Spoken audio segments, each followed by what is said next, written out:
Man, that looks good, good. The stance on it is just perfect. Yeah, it is. Hopefully I'll be able to drive it around without dragging on the ground too much, huh? Well, it's about as high as my rat rod, and I'm surprised at how much I'm able to get around with it and not drag, you know. So. Right now this is set at 4 inches in the front and 5 in the back. Yeah. So I don't know if I gotta raise it up an inch or so I will, but yeah. Other than that I'm not gonna worry about it. On mine the body's lower than the frame, so the body drags. So even if it does, it's not too critical, so I can kind of get away with it. Let me introduce you. This is Dale. Hi there. I'm gonna put this on YouTube. Okay. Yeah. So here's the deal. Dale's a buddy of Deadeye Dan's, and I met Dale through Deadeye. In fact, y'all might remember he drove this 396 Malibu to the Deadeye Dan Barbecue Bash and Rat Rod Rumble, and you might have seen that car and maybe even Dale a time or two in a few things. But anyway, as I understand it, this is a project that you started working on while Deadeye was still alive, and kind of was inspired by him. And now that he's gone, it's kind of becoming a tribute to him. Is that safe to say? Yeah, I would say that would probably be safe to say. I definitely wouldn't have started it if it wasn't for him. Yeah. I was more into these kind of cars. Yeah. You know. Yeah.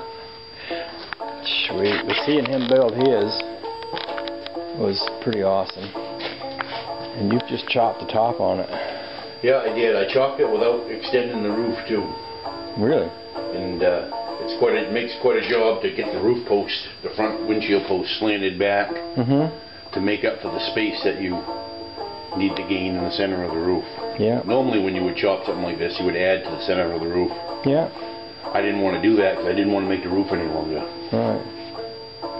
Awesome. So there are other ways of doing it, and slanting the windshield post back is the only other way. But there's a lot more to it than just doing, just moving the window back.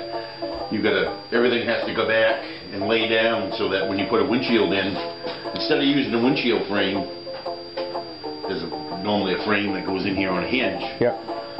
I'm just going to add to this lip right here, and I'm going to have a Rubbermaid down to the local glass place, and they're just going to put in a V-butt two-piece windshield right up against the edge. Right. That way there I get a little bit more visibility, because you lose about an inch with the windshield frame. Yeah. Would you like to go over it and just piece at a time tell me what it is and how it's put together? Yeah, I mean, you can pretty much, the frame is actually, I made the frame from square 2x3 in the front, 2x4 underneath the center of it, and I dropped it down like that just because I wanted it low and I didn't want to have to channel the body, because obviously I'm not very small and I need to be able to fit in this thing and drive around in it.